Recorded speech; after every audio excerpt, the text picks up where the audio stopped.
जय श्री राधे कृष्णा। प्रिय भक्तगणों, हर महीने 2 एकादशी तिथि शुक्ल पक्ष और कृष्ण पक्ष में पड़ती है, लेकिन सभी एकादशियों में माघ शुक्ल की निर्जला एकादशी के व्रत को कठिन माना जाता है, क्योंकि इस व्रत में पूरे दिन अन्न और जल का त्याग करना होता है। इस व्रत की महिमा भी अपार होती है। निर्जला एकादशी व्रत को करने से साल में पड़ने वाली सभी 24 एकादशी व्रतों के समान फल मिलता है और भगवान विष्णु की कृपा से सभी मनोकामनाएं भी पूरी होती है। प्रिय भक्तगणों, आज की इस वीडियो में हम ज्येष्ठ माह के शुक्ल पक्ष की निर्जला एकादशी के विषय में बात करेंगे। आज हम आपका कंफ्यूजन दूर करेंगे कि आपको निर्जला एकादशी व्रत कब रखना है जून को, लेकिन वीडियो को पूरा देखिएगा तभी आपकी कंफ्यूजन दूर होगी।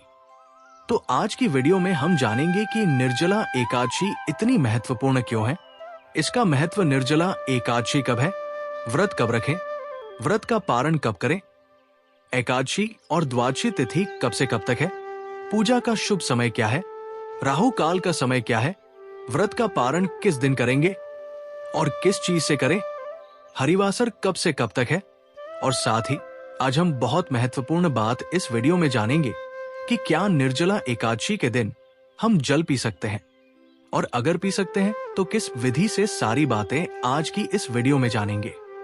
एक बार पूरी श्रद्धा के साथ कमेंट सेक्शन में लिखें, जय श्री हरि विष्णु। भगवान हरि की कृपा आप पर सदैव बनी रहेगी और वीडियो को लाइक करके चैनल को सब्सक्राइब। गणों साल का सबसे कठिन व्रत देवव्रत निर्जला एकादशी आने को है। बहुत ही विष्णु प्रिय तिथि है और इस दिन जब तब पूजा जो भी करता है मनुष्य, इससे विष्णु भगवान का सानिध्य उसे जरूर प्राप्त होता है। मनुष्य जीवन मरण के बंधन से मुक्त हो जाता है। इस व्रत को देव व्रत भी कहा जाता है, क्योंकि सभी देवता हो, दानव हो, नाग हो, गंधर्व हो, किन्नर हो, नवग्रह हो, सभी अपनी रक्षा और विष्णु भगवान की कृपा पाने के लिए इस एकादशी का व्रत करते हैं। जेठ माह के शुक्ल पक्ष की निर्जला एकादशी को कठोर नियमों के कारण ही सभी एकादशी में सबसे कठिन माना जाता है और विष्णु भगवान का भजन, कीर्तन, उपवास किया जाता है। इस दिन सिर्फ भोजन ही नहीं, पानी का भी त्याग करने का विधान आता है। पूरे दिन निर्जल रह करके व्रत का पालन होता है।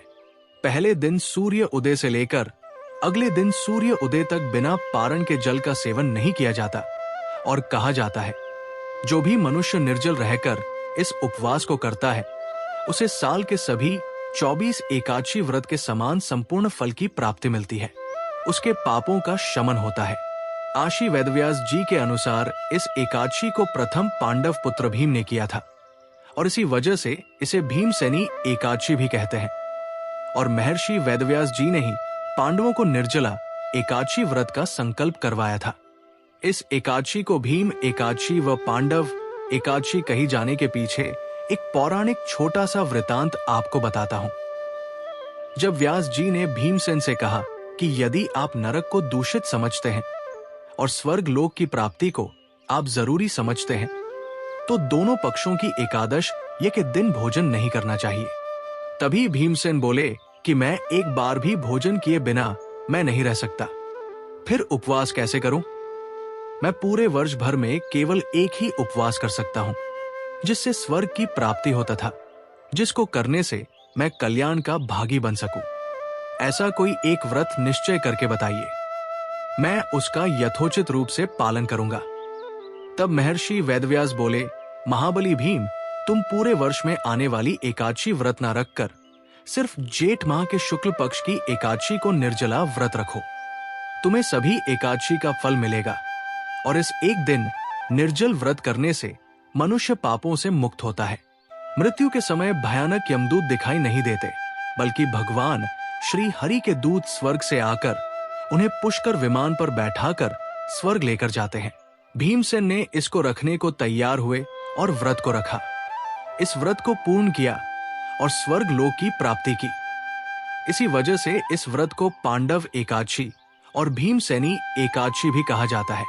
प्रिय भक्तगणों, सबसे पहले जान लेते हैं क्या निर्जला एकादशी व्रत में पी सकते हैं, पानी फिर उसके बाद जानेंगे। निर्जला एकादशी व्रत के शुभ मुहूर्त और पारण समय के बारे में प्रिय भक्त गणों, निर्जला एकादशी का व्रत कठोर होता है। खासकर माघ के महीने में जब प्रचंड गर्मी पड़ती है, तब निर्जला एकादशी का व्रत रखा जाता है, जो कि जीवन में जल के महत्व को बताता है। लेकिन अगर आपने निर्जला एकादशी का व्रत रखा है और आपको बहुत अधिक प्यास लग रही है या ऐसी स्थितियां पड़े कि जल के बिना प्राण संकट में आ जाए, तो इसके लिए शास्त्रों में कुछ उपाय भी बताए गए हैं, जिससे कि आपकी प्यास भी बुझ जाएगी और कोई दोष नहीं लगेगा। साथ ही इस विधि से जल ग्रहण करने पर आपका व्रत भी निष्फल नहीं होगा। आइए जानते हैं क्या है वो उपाय निर्जला एकादशी में व्रत के दौरान। अगर आपको अधिक प्यास लग रही है तो आप ओम नमो नारायणाय मंत्र का 108 बार जाप करें। इसके बाद चांदी, पीतल या मिट्टी धातु के पात्र में पानी में गंगा जल मिलाकर भर दें। इसके बाद आप घुटने और हाथों को जमीन पर रखकर विधिवत जल पी सकते हैं। इससे व्रत निष्फल नहीं होता है। इस तरह से जल पीने के बाद आप पूर्ण व्रत का पालन करें और अगले दिन यानी द्वादशी तिथि को विधि पूर्वक एकादशी व्रत का पारण करें। निर्जला एकादशी में व्रत के दौरान अगर आपका गला सूख रहा है तो आप आमचन आचमन कर सकते हैं। इसके अलावा आप कुल्ला करके पानी को बाहर निकाल सकते हैं। इससे पानी गले से नीचे नहीं जाए और आपका व्रत भी नहीं टूटेगा। आइए जानते हैं शुभ मुहूर्त और पारण समय के। प्रिय भक्तगणों, अभी तक आपने महायोग टीवी चैनल को सब्सक्राइब ना किया हो तो जरूर कर लीजिए और निर्जला एकादशी की वीडियो को लाइक जरूर करें। अब हम आपको बताने जा रहे हैं दिक पंचांग के अनुसार निर्जला एकादशी ज्येष्ठ माह के शुक्ल पक्ष के 11वें दिन या एकादशी तिथि को होती है। 6 जून 2025 को निर्जला एकादशी मनाई जाएगी। वैष्णव भक्त 7 जून 2025 को निर्जला एकादशी व्रत रखेंगे। क्या है तिथि और समय? आइए जानते हैं। एकादशी तिथि प्रारंभ 6 जून 2025 2:15 पूर्वाह्न एकादशी तिथि समाप्त 7 जून 2025 4 पूर्वाह्न। पारण का समय 7 जून 2025 दोपहर 1:12 से शाम 4:00 तक। पारण दिवस हरिवासर। समाप्ति क्षण 7 जून 2025 11:25 पूर्वाह्न। वैष्णवों की एकादशी द वैष्णव एकादशी का पारण समय 8 जून 2025 प्रातः 5:22 7:17 तक। पारण दिवस द्वादशी। समाप्ति क्षण 8 जून 2025 7:17 पूर्वाह्न। 2025 की निर्जला एकादशी पर विशेष ग्रह स्थितियां कुछ अद्भुत योग बना रही हैं, जो इस व्रत के प्रभाव को और भी अधिक शुभ बनाते हैं। इस दिन बन रहे हैं विशेष शुभ योग। इस प्रकार है व्यतिपात योग। ये योग अत्यंत शुभ माना जाता है। इस योग में किए गए धार्मिक कार्यों का फल कई गुना बढ़ जाता है। चंद्रमा का कन्या राशि में गोचर। इस दिन चंद्रमा कन्या राशि में रहेगा, जो मानसिक शांति और विश्लेषणात्मक क्षमता को बढ़ाता है। हस्त नक्षत्र सुबह 6:16 तक। हस्त नक्षत्र में पूजा और व्रत करने से विशेष पुण्य की प्राप्ति होती है। इतरा नक्षत्र 6:34 के बाद इतरा नक्षत्र में भगवान विष्णु की पूजा करने से सौंदर्य और समृद्धि की प्राप्ति होती है। आज विशाखा नक्षत्र। जो भी भक्तजन व्रत को धारण करने वाले हैं, उनको व्रत के दौरान शुद्ध और सात्विकता का पालन करना चाहिए। सात्विकता का पालन करना चाहिए। लहसुन प्याज मुक्त भोजन करना है और रात में भी आपको ओम नमो भगवते वासुदेवाय का जप करते हुए ब्रबर का पालन करते हुए सोना चाहिए। हो सके तो भूमि पर शयन करें और अगले दिन सुबह ब्रह्मा मुहूर्त में उठकर सबसे पहले श्री हरि का स्मरण कीजिए। मन ही मन संकल्प कीजिए। सुबह जल्दी उठकर के नित्य कर्मों से निवृत्त होकर घर के मुख्य द्वार की सफाई करें और हल्दी के जल का छिड़काव करें। इच्छा हो तो द्वार पर तोरण, रंगोली आदि लगाए दान करें। पवित्र नदियों में, सरोवर में स्नान कर एस ना जाए तो घर पर ही गंगा जल, हल्दी के जल से स्नान करना चाहिए और स्नान करके सुंदर शुद्ध पीले वस्त्र या हल्के रंग के वस्त्र दिन पहने नीले काले वस्त्र धारण ना करें। सूर्यदेव को एक लोटा जल आपको चढ़ाना जरूर चाहिए और आज ही के दिन चारों वेदों, शास्त्रों या पुराणों की जो माता कही जाती है, वेद माता, माता गायत्री दिन की पूजा स्वयं ब्रह्मा विष्णु महेश भी करते हैं। उनका जन्मन दिवस भी माना जाता है। उनका जन्म भी जेठ माह में शुक्ल पक्ष की एकादशी तिथि को हुआ था और आज ही के दिन पहली बार इसी विश्वामित्र ने गायत्री मंत्र को बोला था। इसलिए आज के दिन सूर्य देव को जब आप जल अर्पित करेंगे तो गायत्री मंत्र जरूर बोलना चाहिए। ओम भूर्भुवः स्वहा तत्सवितुर्वरेण्यम धियो यो न प्रचोदयात्। फिर उसी लोटे में जल भर लीजिए और घूम जाइए।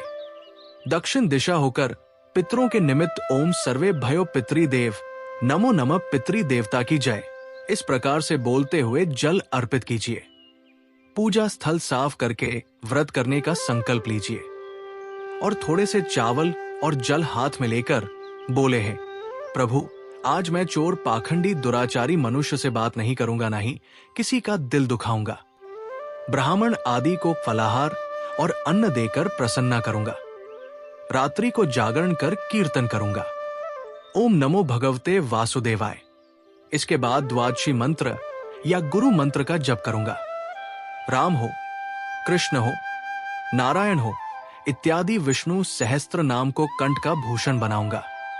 ऐसी प्रतिज्ञा करके श्री विष्णु भगवान का स्मरण कर प्रार्थना करें, हे त्रिलोकपति मेरी लाज आपके हाथ है, अतः मुझे इस संकल्प को पूरा करने की शक्ति प्रदान करें। इस प्रकार धरती पर जल छोड़ दीजिए। शंकर का पूजा की तैयारी करें। मौन जप, शास्त्र पठान, कीर्तन, रात्रि जागरण, ये 5 चीजें एकादशी के भूषण होते हैं और ये सभी नर नारी को व्रत करना चाहिए। और इस दिन निर्जल व्रत करते हुए शेष शय्या रूप में भगवान श्री हरि विष्णु की आराधना करनी चाहिए। घर के मंदिर में सबसे पहले प्रथम पूज्य गणपति की पूजा करें। विष्णु भगवान के साथ देवी लक्ष्मी का आवाहन कर दोनों की पूजा करें। भगवान विष्णु और देवी लक्ष्मी को बैठने के लिए आसन देकर के विराजित करें और आपके मंदिर में जो भी देवी देवता विराजित थे उनके पहले पूजा कर लीजिए। फिर पाटे या चौकी पर विराजित करके आप विष्णु भगवान को स्नान आदि करवाएं। वही पूजा स्थल पर सफाई से आप उनका स्नान कर सकते हैं। स्नान कराने के लिए किसी लोटे में जल ले सकते हैं। अगर आपके पास दक्षिणावर्ती शंख है तो ये सर्वश्रेष्ठ है और दक्षिणावर्ती शंख में आप कच्चा दूध, पंचामृत, गंगाजल आदि भरकर भगवान विष्णु का अभिषेक करें। अभिषेक करते वक्त आप ओम नमो भगवते वासुदेवाय, ओम नमो भगवते वासुदेवाय मंत्र का जप करते रहें। ध्यान रखें शंख बहुत ही खूबसूरत होते देवी लक्ष्मी का भाई माना गया है और जिस भी एकादशी पर भगवान विष्णु की दक्षिणावर्ती शंख से चाहे जल चढ़ाते हैं या दूध चढ़ाते हैं या पंचामृत अभिषेक करते तो धन लाभ के चमत्कारी योग बनते हैं। बाद में जो स्नान का जल होता है इसको लेकर के आपको पूरे घर में छिड़काव करना चाहिए। ये खुद में अद्भुत होता है। घर से सभी प्रकार के ग्रह दोषों, वास्तु दोषों, नजर दोषों, सभी दोषों का शमन करता है। घर से दरिद्रता को दूर करके धन सुख संपत्ति के उपयोग को बढ़ा है और बुरा से बुरा दुर्भाग्य हो वो भी सौभाग्य में बदल जाता है। दोस्तों, मैं खुद का आजमाया हुआ उपाय बता रहा हूं। पूर्ण विश्वास करके देखें कैसे आपके जीवन से दुर्भाग्य आपसे कोसों दूर भागेगा। कठिनाइयां धीरे धीरे खत्म हो जाएंगी और किसी प्रकार के जादू टोने का भी कुप्रभाव होगा तो वो भी खत्म हो जाएगा। इस प्रकार से आप अभिषेक करिए। फिर शुद्ध जल से स्नान करवाकर पीतांबर धारण करवाएं। पीतांबर यानी पीले वस्त्र भगवान विष्णु पीतांबर धारी कहलाते और इसी निर्जला एकादशी पर भगवान विष्णु के किसी मंदिर में भी आप चाहे तो पीली धोती आप अर्पित कर सकते हैं। इससे भी भगवान प्रसन्न होते हैं। इसके बाद भगवान को आप आभूषण, यज्ञोपवीत, जनेऊ आदि पहनाएं। पीले पुष्प की माला पहनाएं। पीले फूल अर्पित करें। 3 फूल आपको गुलाब के हो, सूरजमुखी के हो, गेंदा के हो, पीले वाले, ये आपको अर्पित करने चाहिए। तुलसी अर्पित कर या तुलसी की माला बना करके भी अर्पित कर सकते हैं और चाहे तो आप कमल गट्टे की माला हुआ या फिर गुंजा की माला हुआ ये भी अर्पित कर सकते हैं। फ्रेश तुलसी की माला बना सके तो अच्छी बात नहीं, तो अभिमंत्रित करके तुलसी की माला को रखनी चाहिए। माला अर्पित करने के बाद सुगंधित इत्र अर्पित करें। चंदन के का तिलक करें। तिलक के लिए हो सके तो अष्टगंध का प्रयोग करें। धूप और दीप जलाएं। घी का दीपक जलाया जाता है और दीपक में एक चुटकी केसर या हल्दी जरूर डाल दें। भगवान को भोग लगाएं। पीली चीजों का भोग लगाएं। केले, आम, खरबूजे आप उनको अर्पित कर सकते हैं।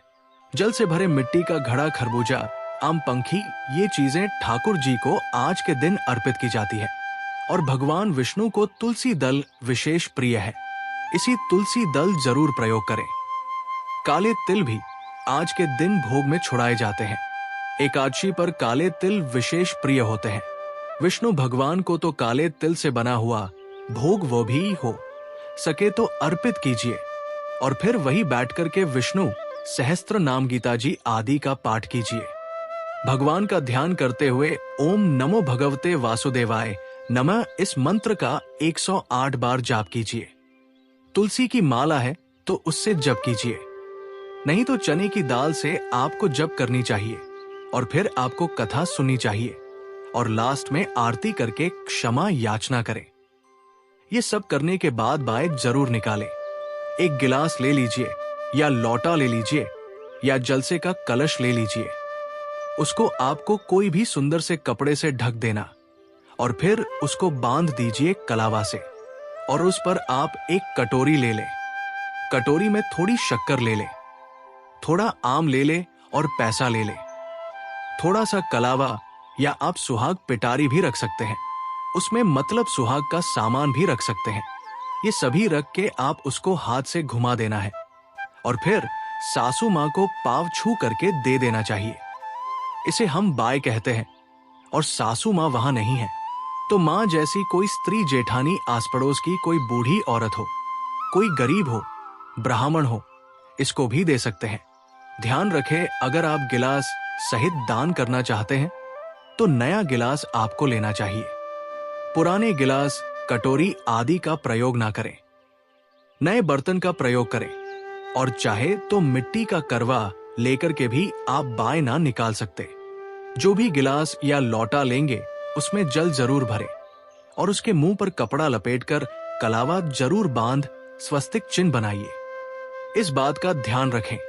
इसके बाद बाय निकालें कि शाम को आपको तुलसी का पूजन भी जरूर करना चाहिए।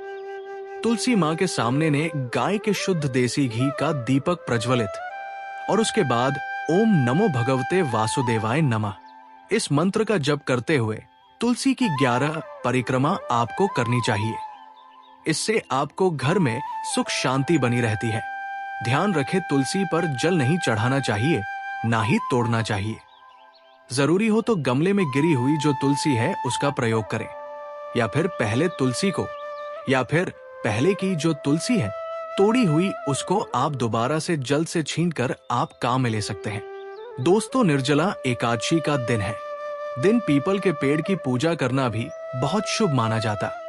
पीपल का वृक्ष आप लगा सकते हैं।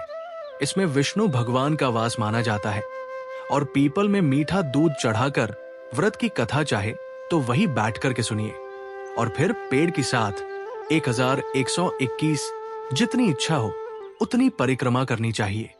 तभी पूजा पूर्ण करने के बाद गरीबों को दान अवश्य करें। इसी से व्रत का विधान पूर्ण होता है। अब चाहे तो गरीबों में कपड़े, छाता, जूता, मटका किसी भी धातु से बना, जल का पात्र, हाथ का पंखा, बिजली का पंखा, शरबत की बोतलें, आम, खरबूजा, तरबूज, मौसमी फल, शरबत, पानी, चीनी, कोई भी चीज आप दान कर सकते हैं। राहगीरों के लिए किसी भी सार्वजनिक स्थान पर ठंडी और मीठे जल की छबले लगाएं, प्या लगवाए, लंगर आदि लगाना अति पुण्य फलदायक होता है। साधक के लिए जल का सेवन करना निषेध है, परंतु ये आपकी परीक्षा ही लेता है कि खुद जल नहीं पीना है परंतु लोगों को पिलाना है।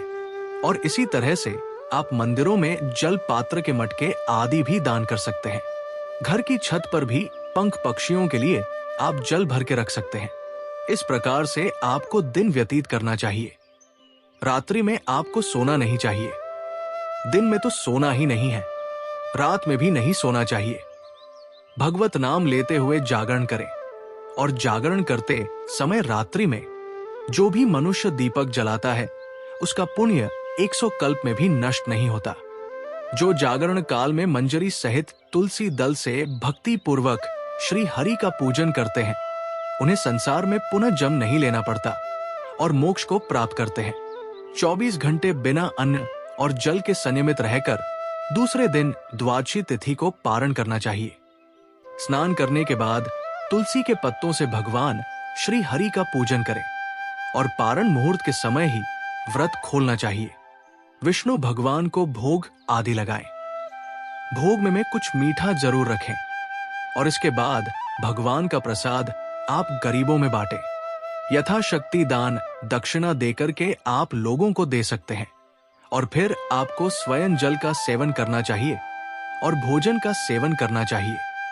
द्वादशी को सेवा पूजा की जगह पर बैठकर भुने हुए 7 छने के 14 टुकड़े करके अपने सिर के पीछे जरूर फेंकना चाहिए और बोलना चाहिए, मेरे 7 जन्मों के शारीरिक, बौद्धिक और मानसिक पाप नष्ट हो। इस भावना को करके 7 अंजलि जल पीना चाहिए और चने के साथ दाने खाकर व्रत को खोलना चाहिए। पारण करने के बाद दक्षिणावती शंख जो आपने रखा था पूजन में, उसको तिजोरी में या पूजा के स्थल पर ही स्थापित कीजिए। इससे आपके परिवार में दिन दुनी रात चौगुनी उन्नति होती है। दरिद्रता का मुख नहीं देखना पड़ता और बेडरूम में इसको पूजन करके अभिमंत्रित करके, अगर आप उस दिन पूजा नहीं भी कर रहे हैं तो कहीं से भी अभिमंत्रित करके किसी ब्रह्मचारी पंडित जी द्वारा आप इसे प्राप्त करें और अपने बेडरूम में रखने पर पति-पत्नी के संबंध अच्छे होते हैं। डिवोर्स की नौबत दूर हो जाती है, मन को शांति मिलती और घर में सकारात्मक ऊर्जा का वास होता है। ध्यान रखना चाहिए, ये तांत्रिक लक्ष्मी का चिन्ह है, तो जब भी घर में दक्षिणावर्ती शंख रखते हैं तो विधि विधान से रखना चाहिए और समय समय पर धूप दीप करना चाहिए, जैसे भगवान का पूजन करते हैं, और ऐसे ही नहीं रखना चाहिए। बिना शुद्ध किए हुए ऐसे अपमान होता है। इस शंख जब भी आप विधि विधान पूर्वक घर में रखते हैं तो आपके जीवन की कई प्रकार की बाधाएं शांत होती हैं। शुद्धिकरण अवश्य करें। आप घर में भी आने के बाद इसको लाल कपड़े पर रखकर इसमें पीले चावल भर लीजिए और कुश के आसन पर बैठकर ओम श्री लक्ष्मी सहोदरा नमः इस मंत्र की एक दिन एक माला, रोज 108 मंत्र की एक माला होती है। 5 दिन तक आपको लगातार करना है। आप चाहे तो 5 वाला एक ही दिन में कर सकते हैं और फिर स्थापित कर सकते हैं। कहते हैं जिस घर में दक्षिणावर्ती शंख होता है, भगवान विष्णु के सामने से रखा जाता या माता लक्ष्मी के सामने स्थापित करते हैं, उस घर में कभी भी दरिद्रता का मुख नहीं देखना पड़ता, बड़े से बड़ा कर्ज उतारने में सहायक होता है। और अगर स्थान के स्थान पर लाल कपड़े में लपेट कर रख दिया जाए तो आर्थिक लाभ होता है, असीम की प्राप्ति होती है।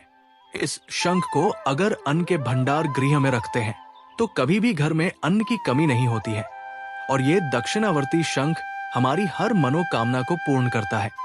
और जिस स्थान पर पीने का पानी रखते हैं, जिन लोगों को भी पितृदोष लगा हुआ है, तो जहां पर घर में जल का स्थान है वहां पर अब दक्षिणावर्ती शंख में जल भरकर रखें, इससे पितोष कम होता है। गंगा जल भर के रखिए, पीले चावल भर के रखिए।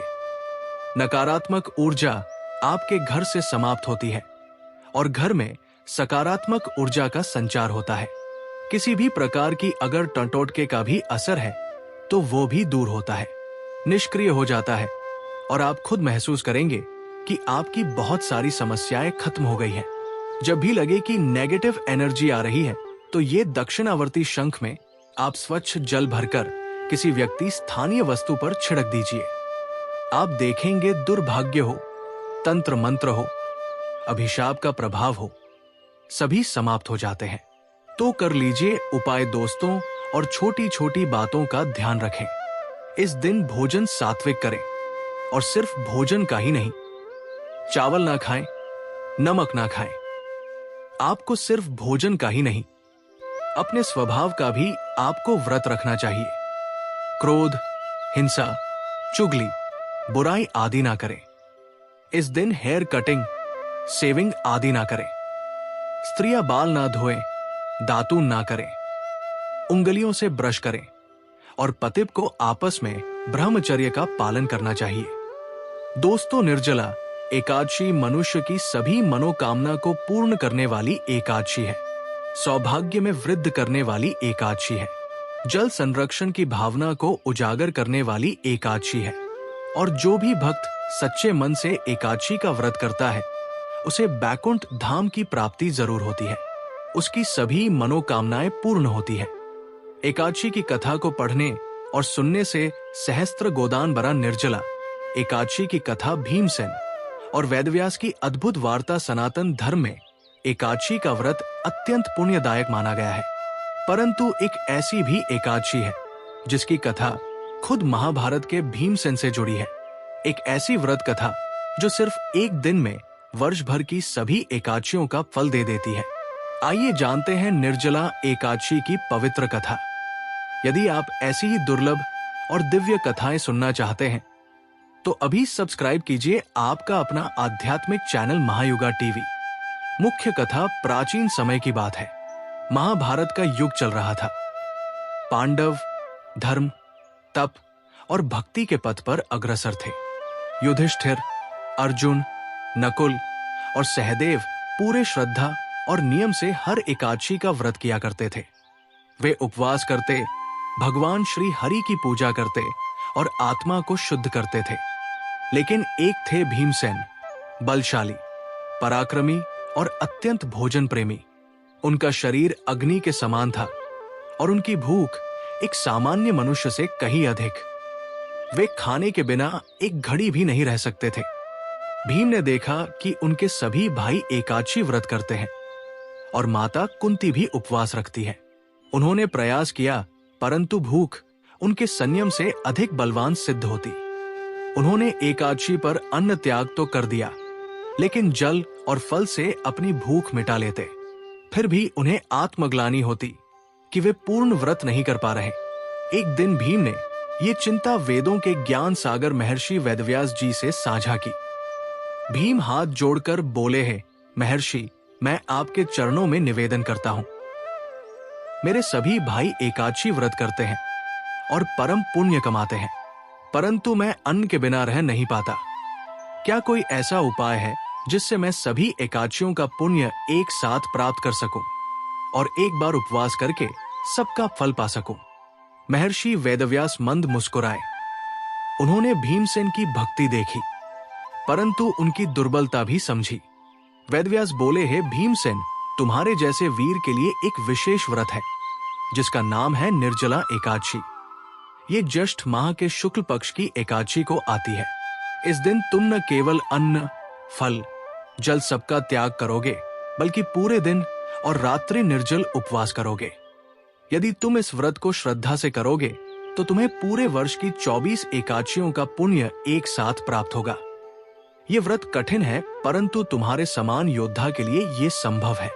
भीमसेन ने कहा, प्रभु, ये व्रत कठिन अवश्य है, परंतु यदि इससे मुझे भगवान श्री हरि की कृपा मिल सकती है और सब व्रतों का पुण्य एक साथ मिल सकता है तो मैं इसे अवश्य करूंगा।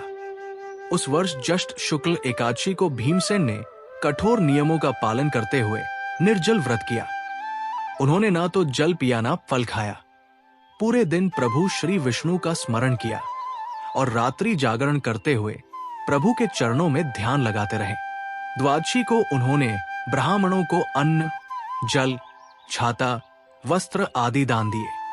भगवान विष्णु प्रसन्न हुए और बोले, हे भीम, तुमने जिस कठोरता से इस व्रत को किया है वो तुम्हारे बल और भक्ति दोनों का प्रतीक है। तुमने इस एकादशी को अमर कर दिया है। अब ये व्रत भीमसेनी एकादशी के नाम से भी प्रसिद्ध होगा।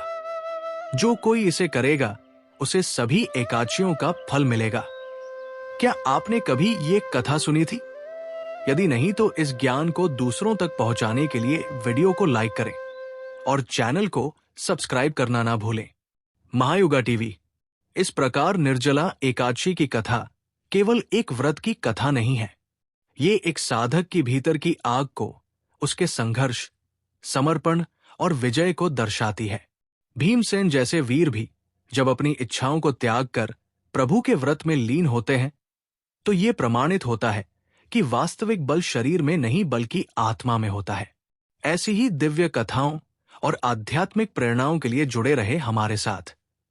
महायुगा टीवी चैनल को सब्सक्राइब करें, बेल आइकन दबाएं और इस कथा को अधिक से अधिक लोगों तक पहुंचाएं। जय Shri Hari and music AUM। नमो भगवते वासुदेवाय।